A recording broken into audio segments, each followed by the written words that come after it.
Tadidinao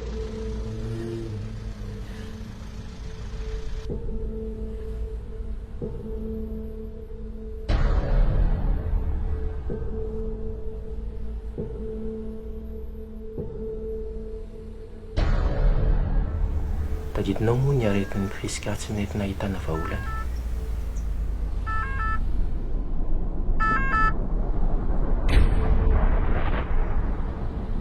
Sitrano amin'izay ny zanako.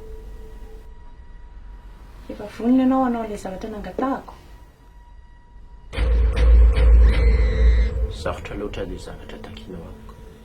Dia vao maso izany ny saina Jo. Mila an'ireo vehivavy roa ireo aho.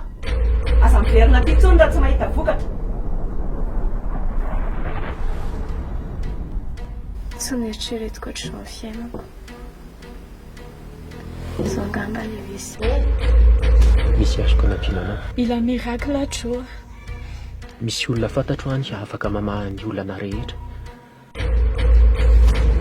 Tadidio farakaraky ny zavatra angatahanao ny sarany.